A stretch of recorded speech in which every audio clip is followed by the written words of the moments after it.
So can you tell me a little bit about yourself, where you live and work, and your name? Okay, so I'm Gordon Spence. I live in Sydney. I work for the Australian Institute of Business Wellbeing. I'm a lecturer here.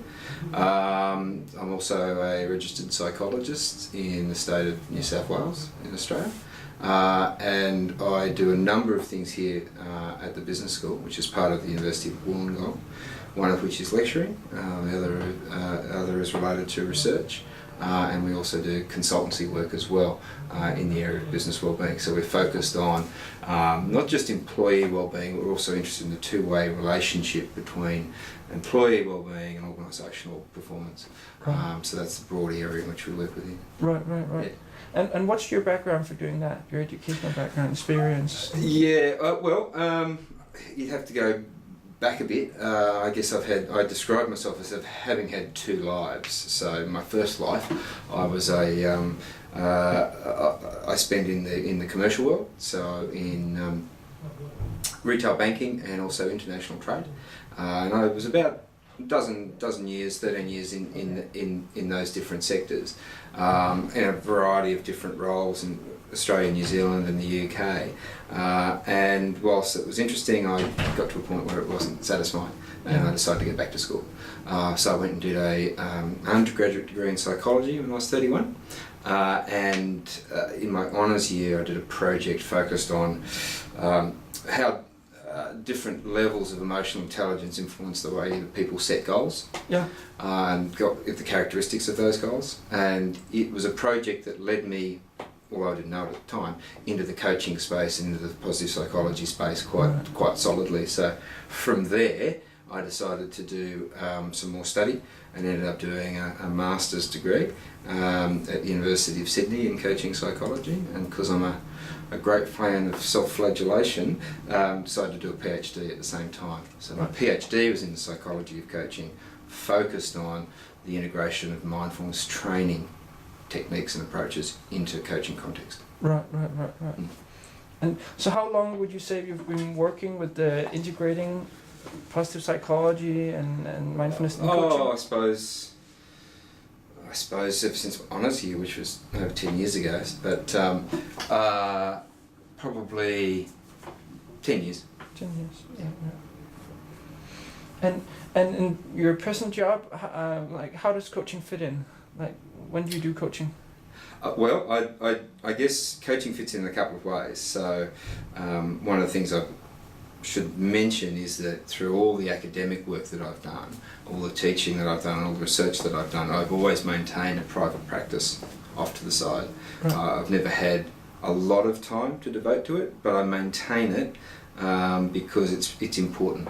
It's important for the work I do within the university sector, in academia, and when I'm teaching, having the practical component working away informs all of that.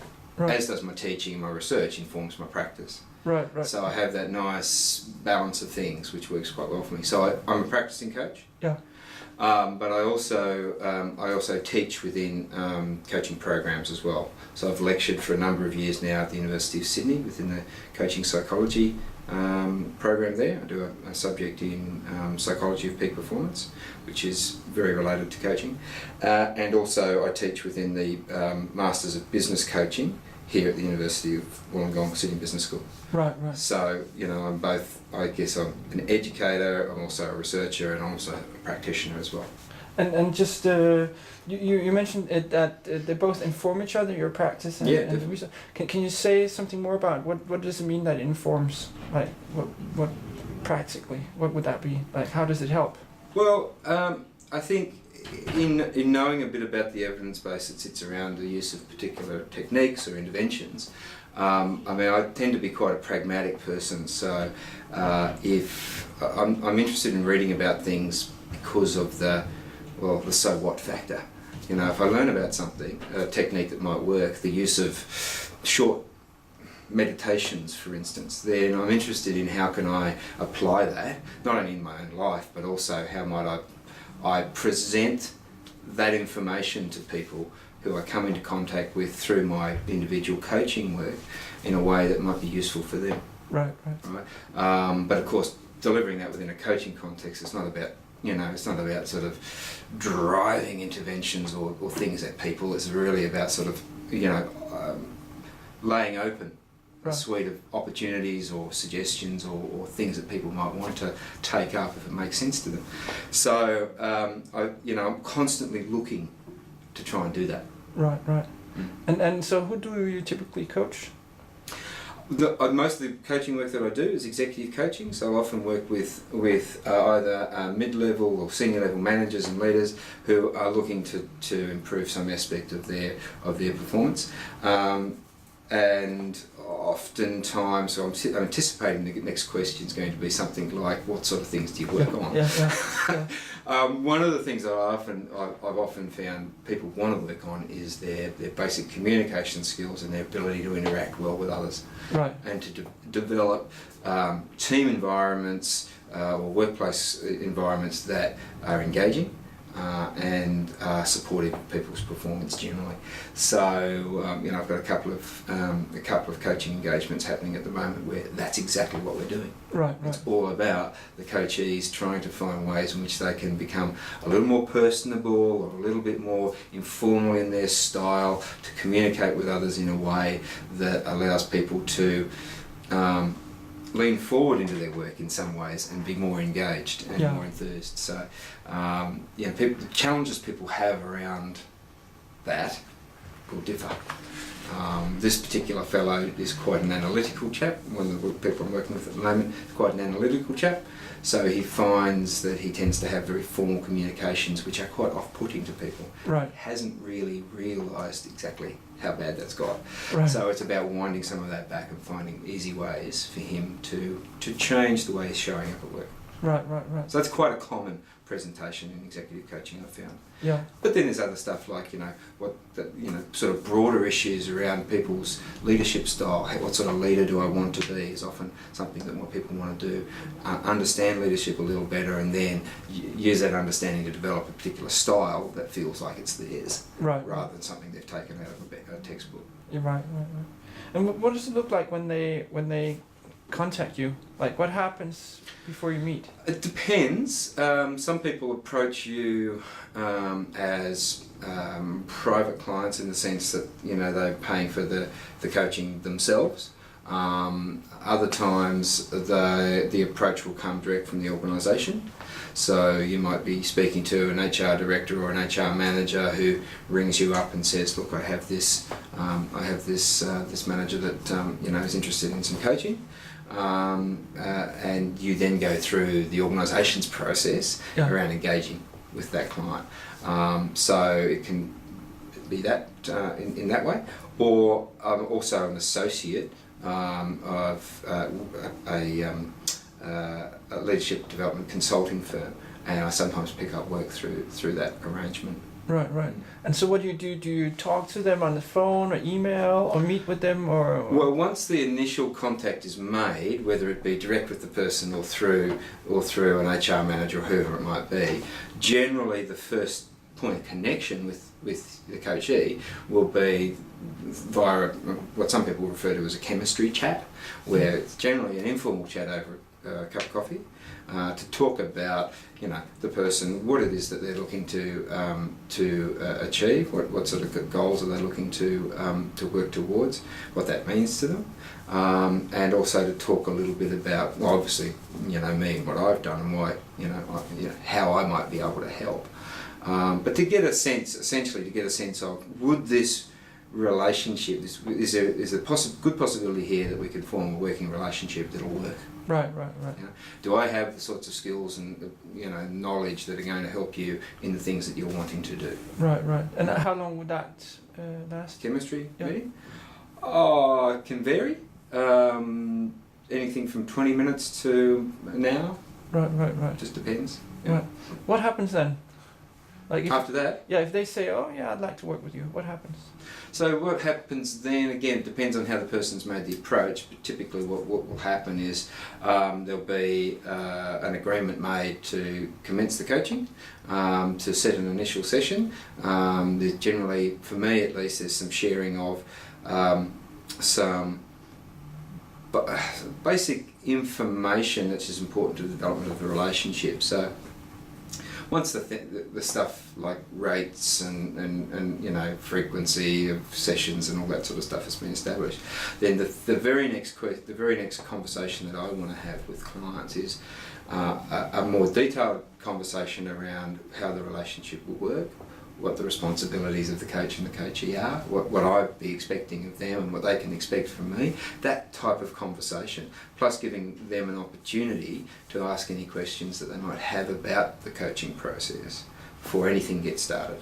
So is that within the first meeting over the coffee, or is that in between the first and the first session? I find it doesn't necessarily just happen in one discrete conversation. All right. So often what I'll do is, once we've had a chemistry meeting and decided the decision's been made that yes, we'll move on and engage in coaching, then I'll often present people with a one-page sheet which outlines some of the basics, I guess, of a coaching relationship. Now they are modifiable.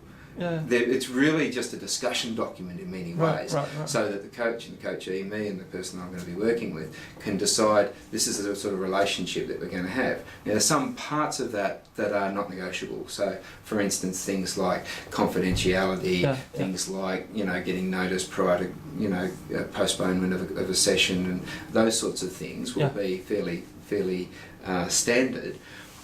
But what I really want people to do, and the reason that I give it to them in advance, is so they can think about how the relationship needs to unfold and what their place in that relationship will be. And then if they've got any questions or uncertainties, then we get a chance to talk that through. Right. So it's really about trying to just giving person a document which allows you to come to a shared understanding of what coaching is going to mean. Right. And what happens in the first session then? Generally in the first session there's a bit of that conversation that occurs, right? And from there we start, what I tend to do is to start by getting the person to tell me a little bit about what it is that they're trying to accomplish. Yeah. In terms of their future direction, where they'd like to see themselves in 6 months, 12 months, 5 years, whatever it might be. Yeah. What's the end that we're striking out towards? Yeah. Try to get some understanding of that. Now that can take a little while. Right.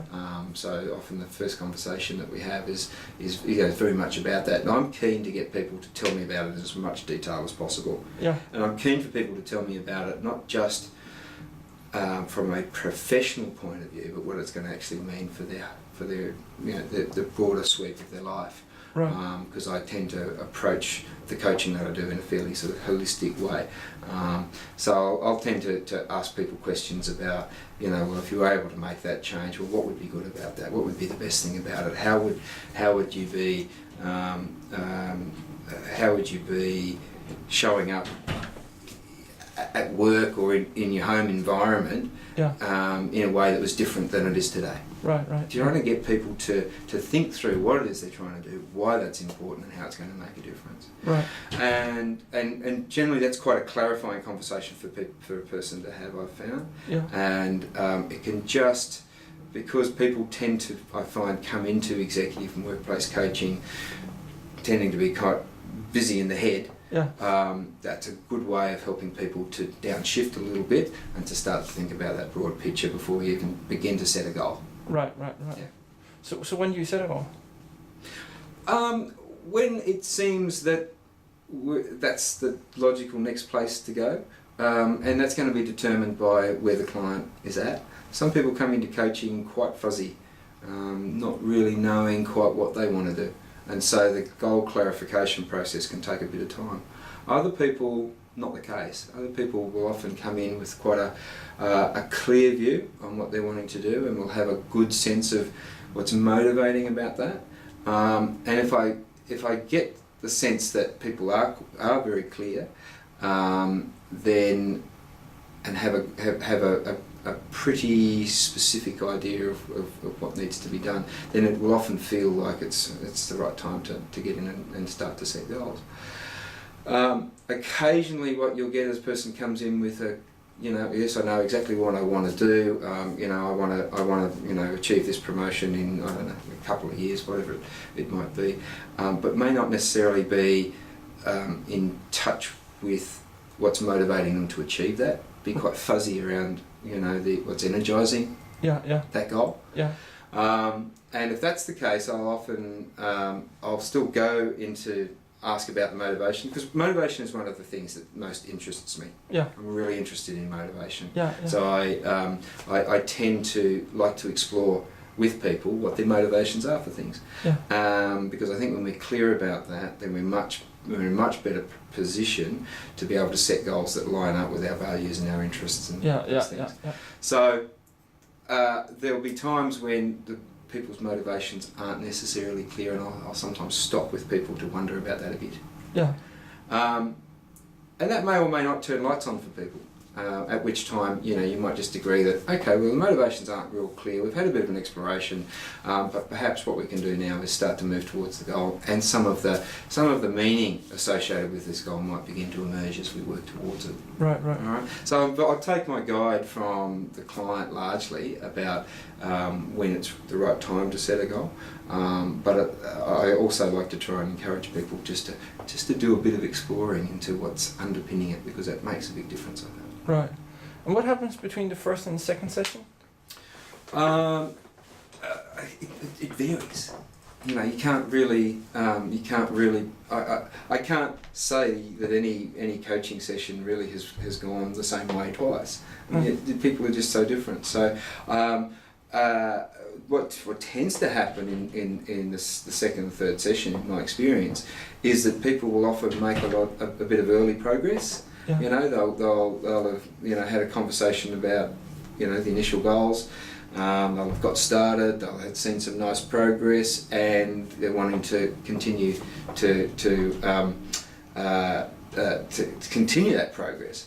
So what happens between the second and third session is often a continuation of the early work that they've started, and establishment of processes that help them to move towards goals. So, improving their monitoring and how they're monitoring their progress, drawing on particular resources that are going to help them, that type of thing. It's really about connecting with all those things that support goal attainment. And can you say more about monitoring? What could that be? Just one example. Well, it varies. Good example of monitoring that I've just recently been discussing with a client who has a goal around interpersonal relationships. We were talking about monitoring in our last conversation, and I sort of said to him that, look, this is really important. There's a principle here that's really important for us to follow, that if we're trying to change behaviour, then if we don't have a way of monitoring how we're going and what's working and what's not working, and capturing that in some way, then a lot of really important information gets missed. I think some people think that they can hold it all in their head, and that's a great way of monitoring, is just to make a mental note about stuff. But most people that I strike are so darn busy that unless they're naturally inclined towards doing that sort of recording and monitoring, then they generally won't do it, or things fall out of their head, or just forget. So we talked about that, and he's one of those people. He doesn't tend to write a lot of notes, he doesn't tend to record things that much. So I thought, well, okay, just suggesting or directing him to do it's not going to work. He might do it for a couple of days and then just forget to do it. So we went another way, and that was to think about drawing up a little network map of interactions that he would have with other people. And so that it was all about intentional interactions, him going and expanding his network. So the idea here, as a way of monitoring, was to draw a map and fill the map out over the course of 3 weeks. So he'll be able to see what points of connection he's making with other people. And that's more of a visual, diagrammatic way of capturing that information, monitoring progress, and colour coding it actually here's the interactions I had where I initiated, and here are the ones where people initiated with me. Yeah. Colour coded up, you can see what's going on. So that's an example of monitoring, in a way that suits the client, suits the coachee, rather than is what the coach is saying. This is the way you must do it. Right. And how like at the end of a coaching engagement, how does it usually end? Typically what I've found, because I will tend to coach, and up front we'll agree how many sessions, so it'll either be 6 or 12 or some variation in between. Pardon me. So generally what will happen is those number of sessions will just play out, and towards the back end of the coaching engagement, about 2 sessions out, I'll start to have conversations with my coachee of the order of, well, hey, look, we're 3/4 of the way through the time we said we were going to have together. So we need to start thinking about what you're going to do beyond the very last session that we have. Do you want to continue on, or are we going to conclude, and then we'll need to think about what's going to happen then. And very often that conversation is really one about helping the person to continue to use the things they've put in place for themselves in the time that you've had together in the coaching relationship. So it's really a preparation phase, if you like, for what happens beyond coaching. So often that'll be about setting goals for the next period. Okay, which might just be a continuation of all the things you've been focused on, but it's very much about setting goals and then thinking about, okay, so if you're going to try and achieve X by the end of the year, then how are you going to do that? What's going to be important to be thinking about, remembering, putting in place? How are you going to monitor your how you go? What sort of resources or people might be able to pull in here to help and support you do what you'd like to do? Is there a way in which I can help beyond us getting together every few weeks to have a conversation? Is there another way which I might be able to provide some assistance? It's that sort of conversation. Right. Not leaving the person, bang, that's the end of coaching, off you go, but actually spending some time, give some thinking to what that's going to look like. Right. In the coaching engagement, do you use assessments? I've tended to not as a rule, unless there's a particular interest in doing so. So some clients will really want to use some form of assessment, be interested in getting some feedback, whether it be through the use of some sort of 360 or a self-report measure. But often in executive coaching contexts, the people that I've worked with at least tend to be measured to within an inch of their lives. So, they've been put through regular 360s or various development tools of one form or another, and that there will be either 1 or 2 or even sometimes 3 versions of that that they have experienced in the last 12 months. So there's often already a fairly current measure that's been used, which has provided performance or leadership feedback in one way or another that's available for the person. So I don't like the idea of doing measurements just for the sake of measurement. I'll very often try, if I can, to tap into something that's already existing. Right. And when you say tap into, what would that be? Well, I mean, just basically get the coachee to bring the report in.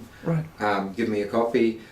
We can have a look and have a look at that as a source of information. And then bring that together with the other information that we have, things that we've spoken about already, discussions that might have been had with the person's direct manager or sponsor. That's all information that comes to helping to understand where the client's at and what the client's strengths, developmental areas are, etc. Right. And earlier on you also mentioned interventions. Do you use some particular interventions? I suppose in a micro sense, I do. Coaching is an intervention in and of itself. I think we need to remember that. So the intervention is that is your presence as a coach in this relationship. But there are small things that I will often go to, which will I guess, classify as an intervention. So things like, in the past I've used 3-minute breathing space meditations, for instance, to begin sessions. Yeah. Right? Where again, that's felt useful and also interesting or attractive to a client. So you know, that's a form of a brief intervention that can be used and also taken away by the client. It's very easy to learn. People just need to remember to do it, and you know, the reports are when you use those little micro interventions that they're very impactful. Right. So you know, there's those sorts of things that that I've done and tend to do, but I don't.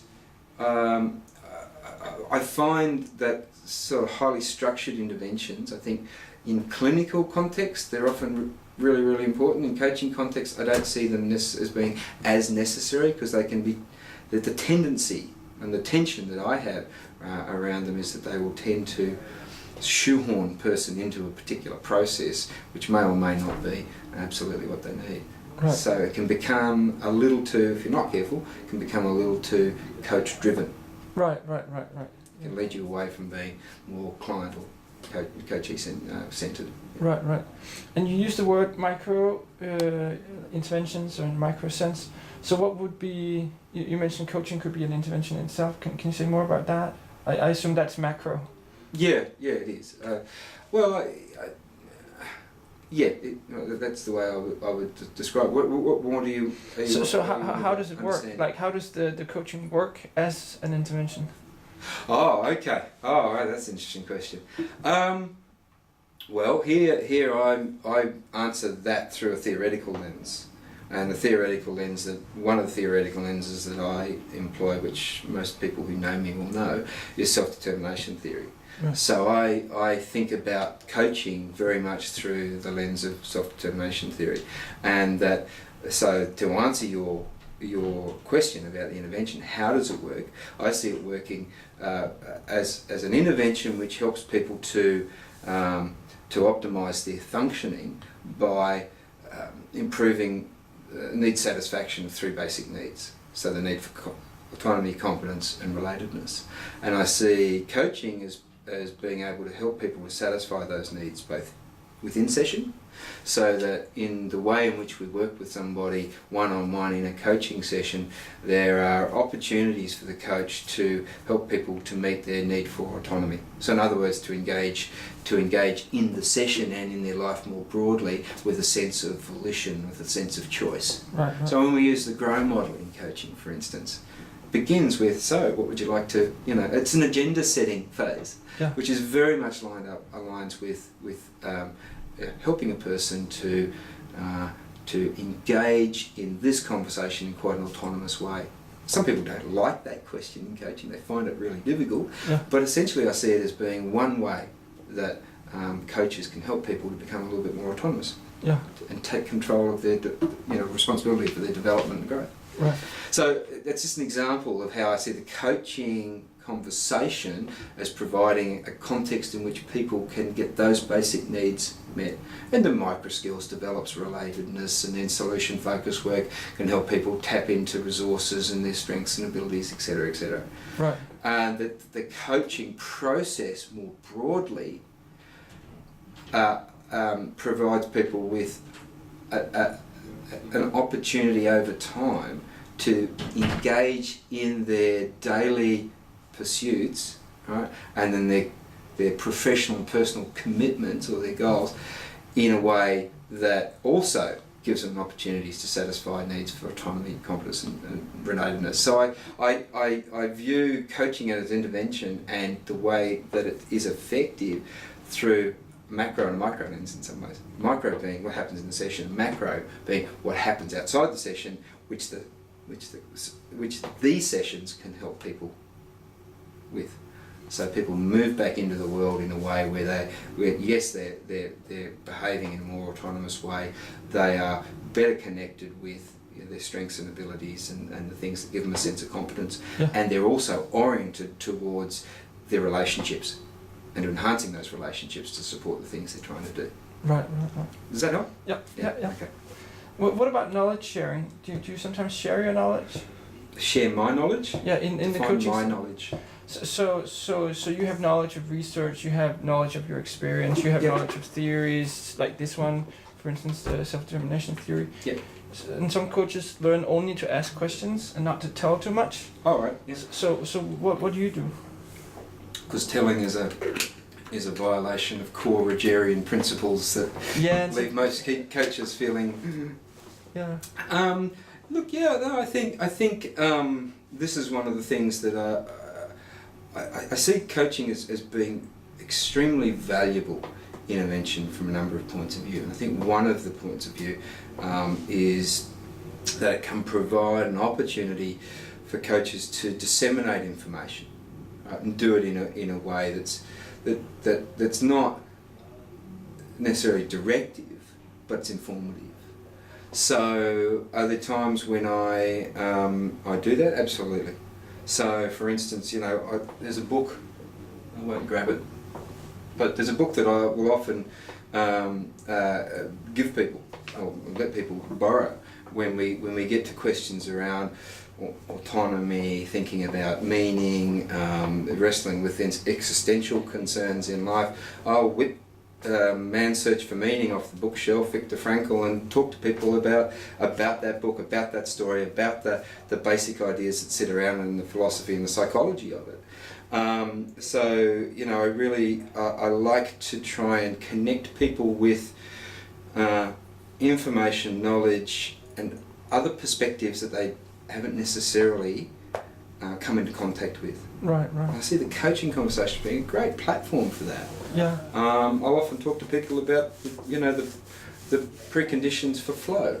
And for flow to occur, Csikszentmihalyi's work and what we know about what needs to be in place for flow to emerge. Yeah. I mean, they're quite simple principles that are grounded in research, which can help people make a difference in their lives by, again, taking some control over their life experience and doing things to modify that. So, I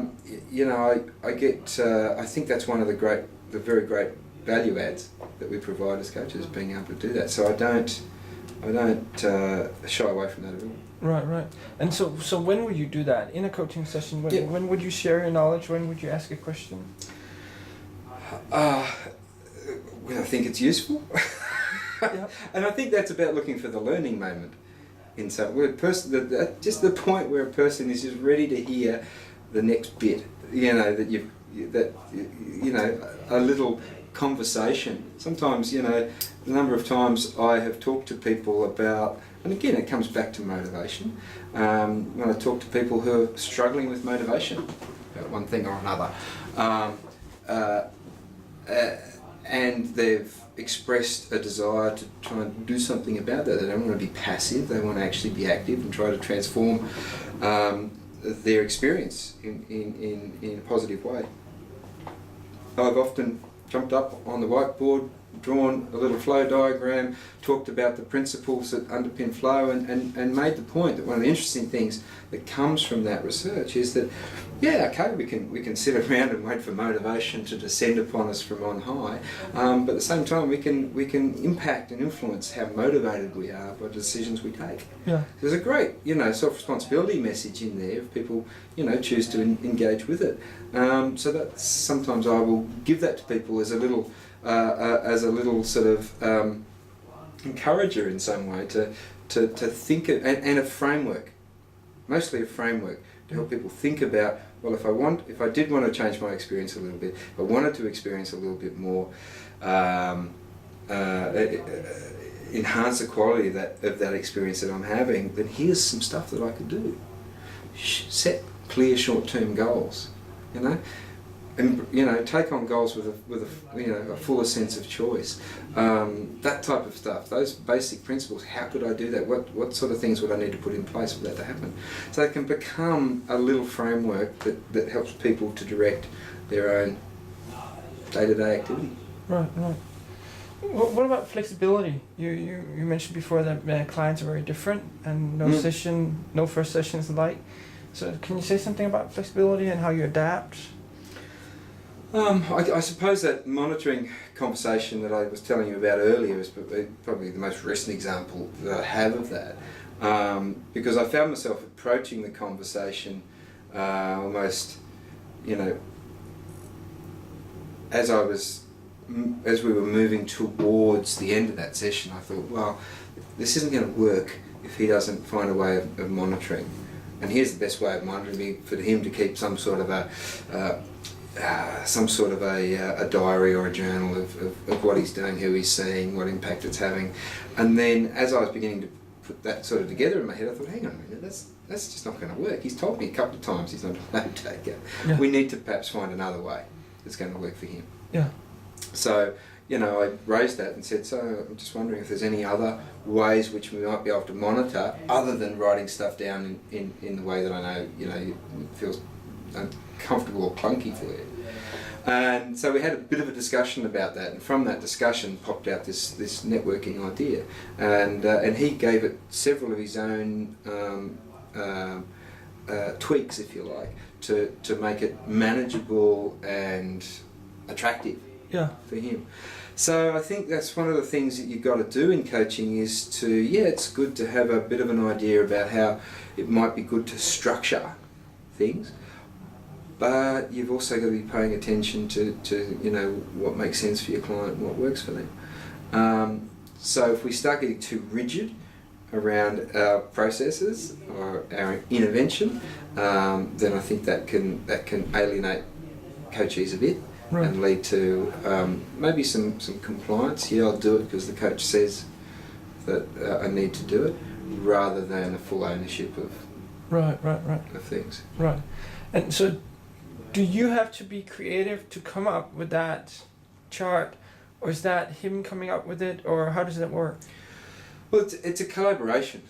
So I think you as the coach have the ability to guide the conversation, facilitate the conversation, but ideally not to own it. So it's really about creating as much space in the conversation as possible to allow them to come up with their own ideas. And I've had different experiences where people have done that for themselves. Things like establishing little visual cues for supporting behaviour. Yeah. Just allowing people to come up with their own creative ideas. Sometimes people can't or don't have the ideas in their head to be able to bring forth during the conversation. I think in those situations where the client perhaps doesn't know the answer or doesn't have the small solution for whatever it is you're talking about, then I don't have a qualm about offering a suggestion. Right. But I think that needs to be done in a way which is very open, and it's an invitation rather than a strong recommendation. Right. Such that they can make their own decision. Right. About what they do. Right. I also have some questions about effective factors. So what do you do to help the clients expect good outcomes? What do I help? Sorry, ask the question again. So it's about expectations, because expectations might influence the variance in outcome. So do you do something to create positive expectations of positive outcomes? Well, look, I suppose that the early conversations that I have with people where we're setting up the parameters of the coaching engagement, and also talking about and agreeing what the relationship is going to be like, is a big part of that, because the subtext to all that is, if we're able to develop a good, strong working relationship, then we put ourselves in a much better position, being able to actually get to a point where you're able to accomplish these goals and objectives that you have. So the early stuff, the rapport building, is a big part of that. From time to time, I'll talk to people about, say, the efficacy of goal setting. and how, you know, when we set goals, and we set goals with a you know, a full sense of choice, and we feel like we own those goals, and that tends to relate, the research suggests, that tends to be associated with greater levels of effort, greater levels of goal attainment over time, and also greater levels of satisfaction and well-being. So there's ways in which throughout the process I'm also talking about parts of the process that are important, and if we can do X, Y or Z, then the indications are that this will be leading to a good outcome. Right. All right. So again, I suppose in a way that's a way of sharing or drawing on the knowledge base to help people get what it is we're trying to do. Right. And where the conversation's going. Yeah. Also, you've already commented on the relationship, but I'll just ask you again. So do you do something to establish and maintain a good relationship in the process? You talked about, especially at the beginning. Mm-hmm. Do you also do something in the process to kind of maintain the good relationship? You do a lot. I'm not sure how to answer your question, because in some ways, at all points, I'm sort of focused on that. And that's not just about making the client feel good. It's really about making sure that the conversations that I'm having with them at any point in time are honest, are authentic, are infused with genuineness and curiosity and care, essentially. And if that means, you know, holding up a mirror to a client and saying, I think this is what you're telling me now, just reflecting back what I'm hearing, this sounds odd, or there's a tension here between what you're saying now and what you were saying in the last session. The two things aren't adding up, which can lead people to feel a bit uncomfortable or confused or whatever it might be. So yeah, I think I do. I am consistently attempting to do that. To maintain a good relationship and do things which support a good relationship. But a good relationship doesn't mean just having the client think I'm a nice fella, or a smart fella, or whatever. It's really about having them feel as though the conversations that we're having with me are developmental and growth promoting in some way. Right. Does that make sense? Yeah, it does make sense. So and if I'd like to go a little bit more into detail. So how do you show them that you're caring? Like I can kind of understand if you hold up a mirror and say it doesn't add up, then that would be that's very authentic or genuine. But how do you show that you're caring also? Remember important elements of their stories and the details.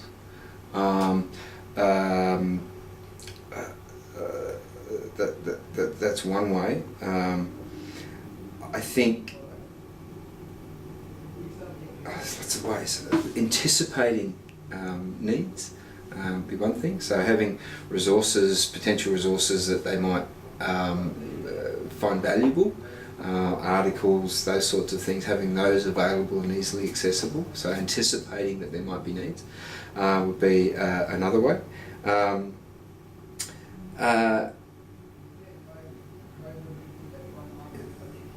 So I think, again, multiple ways that I've lost the train of thought. So the caring, like how do you kind of show them that you're caring? Yeah. Well, it just feels, again, this is probably like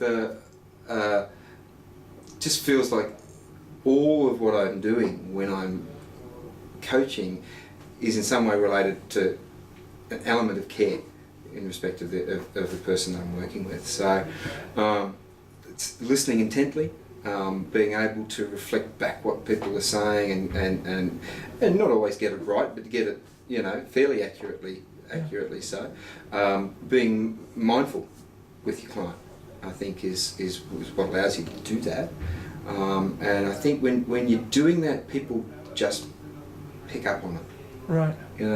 I mean, they've done studies looking at teachers and children in educational settings, and putting teachers into mindful teaching conditions and mindless teaching conditions, and children pick up on it. Right. They reported on various different dimensions of their experience as pupils, and the mindful teachers tended to be associated with more positive outcomes. So I think people know when you're engaged with them and that you're fully you're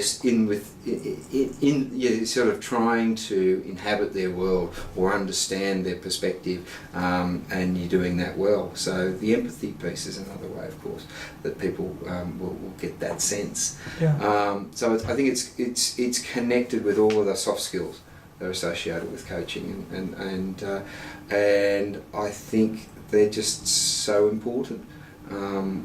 We talk about them a lot in coaching. I think a lot of people underestimate the sophistication of what's required to do good listening. Yeah. And good questioning. But it's all wrapped up with care and an interest in trying to promote a person's development or growth in one way or another. Right. And what about client engagement? Like, how do you help people stay engaged in the process, also in between the sessions? I'm not so sure about your question.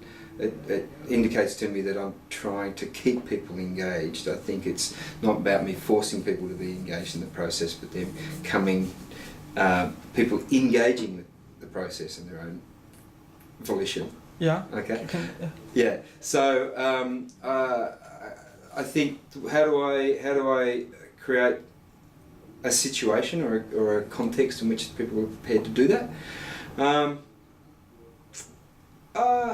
It comes back to what I was just talking about. I think if people know, or the people that I have coached over the years, I hope would say that I create an environment or a set of conditions that allow them to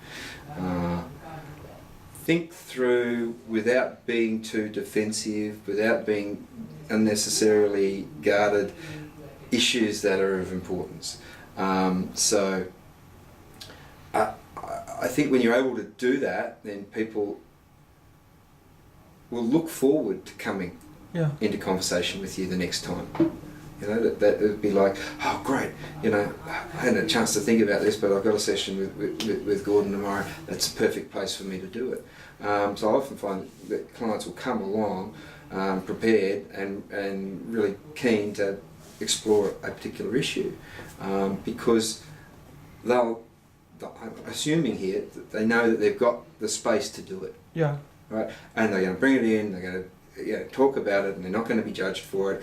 But what they'll have is somebody who is going to hear what they've got to say, is going to listen to the story, and is going to help them to explore various different elements of the story, or facets of the story, aspects of the story, in a way that's going to be helpful to them, which might help them to resolve confusion, might help them to be able to make a decision more effectively, a range of things. But I think that's one of the things that's important.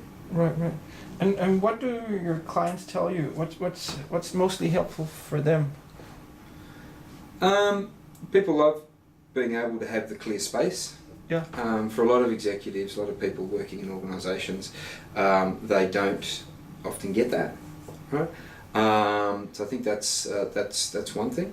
I know some clients that really enjoy getting the little snippets of information and models. Yeah. I also do some work with a national sporting body in Australia, and work with some of their officials. And some of the guys that I've worked with there, really enjoy picking up some new models which can help them to think about, how they're setting goals or think about some aspect of the performance, which they can then take away and apply. Yeah. Right, simple models of peak performance, which they can then use to help them prepare for the work that they do in the sporting domain. Yeah. So for some people it's just the space, and the space is so unlike anything that they're used to that they like having the experience of being able to speak to somebody without, you know, worrying, well, I'm talking to the boss now and I have to filter everything I'm saying. Right? Some people like getting a bit of the theory and a bit of the research, a bit of the information or knowledge. Some people just enjoy the sort of the positive orientation of coaching. Yeah. There's a whole raft of things that people are attracted to, I think. Right. And how can you tell that they're progressing towards their goals? Like if you don't use assessments, how do you find out? Oh, okay. Well, even though you're not using structured assessments, goal setting still forms part of what you do. Right? So, so there's different ways, I guess, of assessing progress. So often, you know, when it comes to the setting of those goals, it would be associated with some sort of system that one can determine success. Right? There have been times when I've got clients to say take away a little coaching skills assessment and just go and talk to 3 or 4 peers, people that they believe would give them genuine, honest feedback and get them to complete that. Yeah. Right at the beginning of the coaching session, and then get them to do it later. Right? So you get a little pre-post measure. If some people quite like that as an approach, some people aren't so attracted to it. I mean, I think how do we demonstrate? You know, what constitutes evidence is a question that everybody's going to have a different opinion on. Yeah. So for some people, you know, the very best way of assessing progress is just writing it down, recording it in a journal, and tracking that over time. Again, it's sort of horses for courses. Where there's organisations involved, the organisations are going to have a say in that. Yeah. You know, there'll be certain things that they'll require as part of their process, and that may or may not work for the person that you're working with. Right, yeah. Right? So the organisation may want to see change on LSI or some 360 tool or whatever, and the person that you're working with may or may not see that a valid form of evidence. They might want to do it in another way. Right. Okay. So, you know, again, I know I keep coming back to this, but I'm very much guided by what does the client want to see, and in this case I'm referring to the client as being the person that I'm working with. Yeah. And when you see progress, what do you think are the mechanisms that are causing that? Or could be the mechanisms? When I see progress? Yeah. Like you mentioned self-determination theory before. Yeah. Well, that's right. Again, that's where I went in my head, because that's one of the ways I understand. I understand what it is I'm doing and why it might be working. Other things that might be contributing to causing the positive outcomes? I think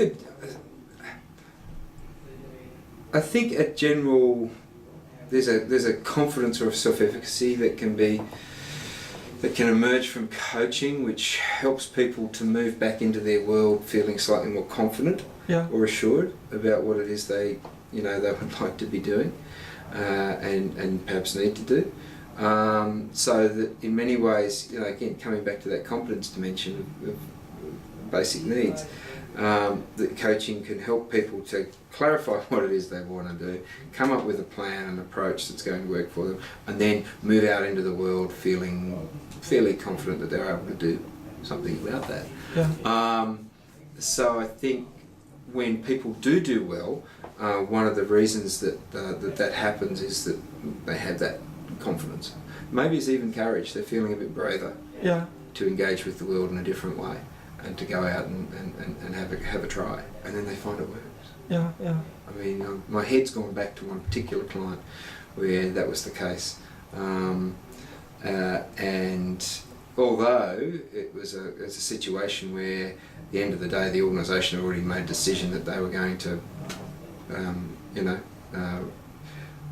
terminate his employment, he made huge strides in the time that we worked together, and was doing things interpersonally that he hadn't done in years. And I think one of the reasons for that, coming back to the point I just made, was that he got clear on why that made sense, and he also was able to develop and use the coaching sessions to help him develop the level of confidence that he needed to actually go and interact with people, his direct reports, other people that he interacted with, in a way that was more positive, more engaging, and more enabling.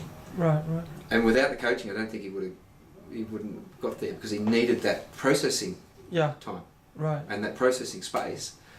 When he got it, I think it helped him a great deal, and then we were able to support his movement towards that via a number of sessions. Right. And as part of that too, this sort of talks a bit about the process. One of the things I also make sure that I do as well is, whilst coaching will often get sold in blocks of time, so you have 6 sessions or 12 sessions, hour-long sessions, you're talking about 6 or 12 hours of face-to-face coaching time. I don't think about it in sessional blocks, right? So one of the things that I did with this particular fellow, which is what triggered my memory, was that because he was trying to improve relationships with key team members, we cut up the time so that we'd have, every now and again, we'd have a 1 hour session, but we'd also have a number of shorter 20-minute phone sessions just before he went into a one-on-one debrief or a performance review, and then we'd do a debrief afterwards. So we'd cut the time up and do the total time across multiple interactions that we had. Right, yeah. And that's actually something that he was really keen to do, because he wanted that, he just needed to almost have 20 minutes to prepare and reset himself for the next conversation, then have it, and then download on it. Right. And that's something that worked really well. Yeah. So I think there's other ways that we can shape the relationship and the way in which it unfolds to support people in what they're trying to do. And I think that's another way that we can demonstrate care, and that's another way that we can show people that this is a relationship that's worth their time and attention and engagement. Yeah. Because you sort of, as a coach, you can think about, well, how can we structure it? You don't just have to do 1 hour sessions. What's your need? Yeah. What have you told me in the process of telling you my story about that? I find it difficult. I get too flustered before I go into a meeting, and by the time I get into the meeting with this person, the direct report, I'm so overwhelmed that I can't do what I really know I should be doing. Yeah. Do you know what I mean? Yeah. So if you hear stuff like that, it's like, okay, well, how could we organise this relationship in a way that's going to support you? I think when you do that sort of stuff, then people start to go, okay, this guy gives a crap. Yeah. And that makes a difference. Right. And what do you do to develop yourself as a professional? Me? Yeah. Oh, I'm already very highly developed, so nothing to do. Yeah, right. Number of things. I suppose, given the area that I'm in, I'm constantly engaging with literatures that are relevant to the area that I'm in, so that's a part of my professional development, I suppose, is trying to keep on top of what's happening in the coaching world, what's happening in other related disciplines like positive psychology and psychology more generally, but also other areas. So that's one thing. I make sure that I spend a lot of time with my family. Which might sound like an odd thing to say, but for me it's very developmental. I have 2 children, 3 and 5. I love spending time with them, primarily because they challenge you and they challenge your perspective on things, and I find that I learn a lot from them if I'm prepared to look hard enough. Yeah. So I really value my family time, and so I make sure that I engage with that a lot. I although I haven't maintained a meditation practice in the last couple of years, from time to time I re-engage with it. I find that meditation and other forms of mindfulness practice are really important for me. As part of my PhD, I looked at both formal and informal ways of enhancing mindfulness. So whilst meditation is part of that, there's also other things that I do on a daily basis which, just allow me to, or are there to try and help me to remain more mindful day by day. Yeah. And like anybody, some days I do really well with that, and some days I don't.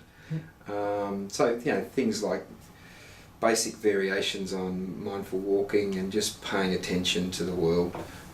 Is one way that there's a series of things I do that I put in place to try and help that happen. So there's that. Supervision is another important component of certainly my professional development. It's funny we're talking about that actually, because I'm actually in between supervision relationships at the moment. So I'm actually due to set up a new supervisory relationship. I've just moved up from Sydney up the coast, so I'm in a new area now, and I've got to get that changed. But I find supervision is particularly helpful for my work as a coach, and also as a person as well, because a bit like coaching, there's a challenge that's associated with being supervised and being supervised well that I guess requires you to question your assumptions about things, examine your beliefs, and also reflect on how you're showing up with people in the work that you do. So they'd be some of the more common everyday ways that I support development. And when you do learn something new, like how do you integrate it in the way that you work? How does it show up? When I learn something new? Yeah.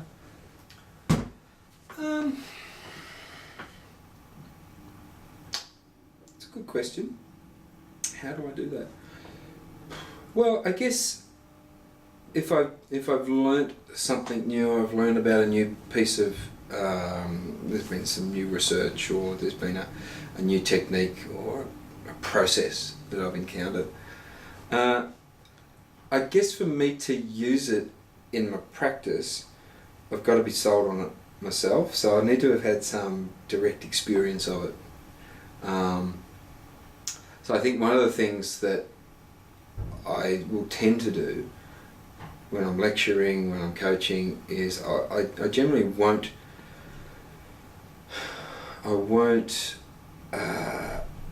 present processes or approaches or techniques to people which I don't have some experience of myself, and that I believe to be effective in some way.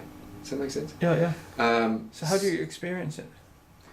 Well, often I'll just if it's a particular model or a little framework, I'll layer it across my own experience. Right. And I guess assess it try to assess it for its validity and its accuracy.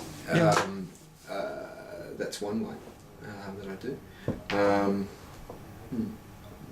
How does it fit with my experience, having had I'm no spring chicken, so I guess I've been around the traps a little bit. So how does this model lay onto my experience? Does it make sense? Yeah. Does it work? And is there some way in which it might be useful within a coaching context? Right. And would you say that this way of working, like doing coaching, is different from other ways of doing coaching? If you didn't have your background in mindfulness and didn't know the research in positive psychology, would you have been doing coaching differently? Yeah, I think I probably would have. So what's special about the way that you do it? Special about it? I suppose that's a question I've never thought about.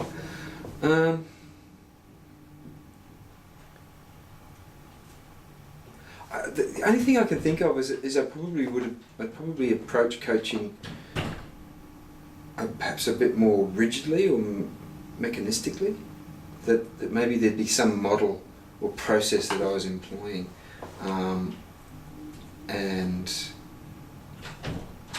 clinging to that a little more dogmatically. Whereas I don't feel that I do that now. I feel that I'm fairly eclectic in the way that I go about things. I'll draw my influences for a number of different areas, and I think at all points be prepared to change and modify and adapt. So probably the way to be different would be something around flexibility. Right. Yeah, I think that's how that would be. Yeah. Right. And I'd probably be more inclined to cling to structured interventions, established technically. You know, I'd probably be just a bit more inclined to do that. Yeah. Yeah. Still processing the question, as you can see. Yeah, the question was actually not originally my question. It was some other people who wanted to know, and I think their background was because they wanted to move into positive psychology and coaching. Yeah. To do marketing, they kind of had to say what's special about this. Oh yeah. And some people have very different opinions about it. Some people say, oh, positive psychology coaching doesn't exist, you know. Some people say, well, it's not a special type of coaching, it's just coaching, and then you add a little bit, like spice it up. Or so people have very different opinions about that. Okay. So, any other thoughts? About that? Yeah. Oh, so give me the question. I mean, So the way that I've written it down, what makes you as a positive psychology coach different from other coaches who do not call themselves positive psychology coaches or like employ the research from positive psychology or? I don't call myself a positive psychology coach. Within some areas, I think it's a bit sacrilegious to say it, but as far as the term positive psychology is concerned, I have my problems with it. I really do. I mean, I see coaching as it's a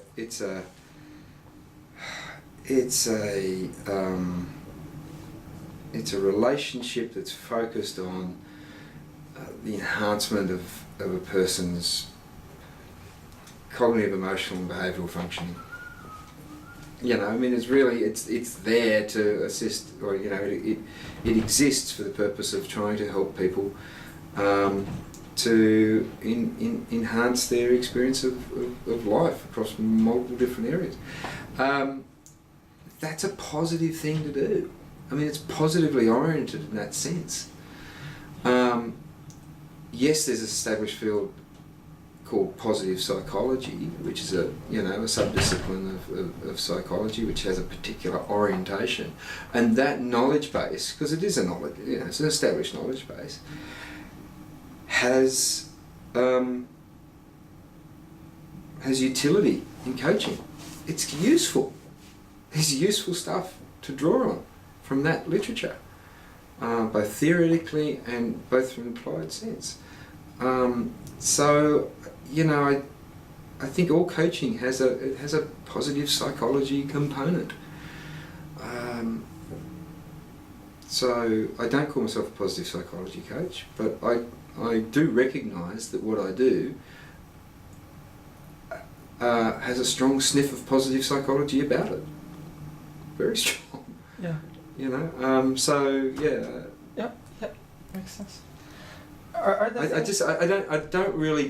don't spend that much time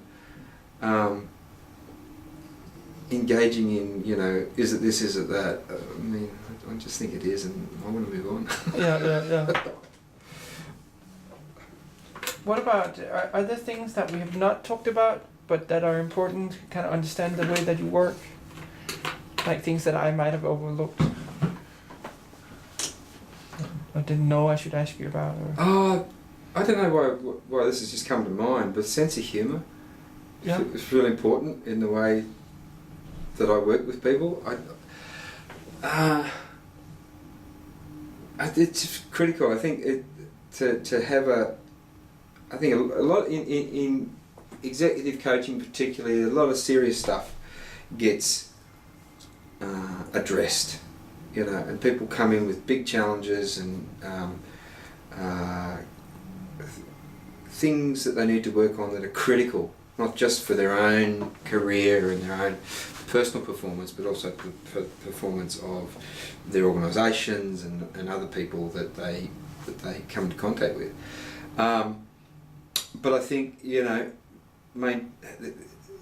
think the use of humour and keeping a fairly light, positive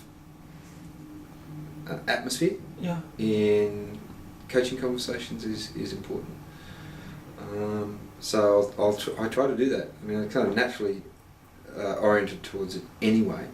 But yeah, I like to try and keep that in there somewhere. Yeah. And so that we don't, lose connect, because we can get far too serious and far too complex about things. And I like to try and see the lighter side of things from time to time, and that can be quite helpful, I think, in sessions. So I think that's a part of it for me as well. Yeah.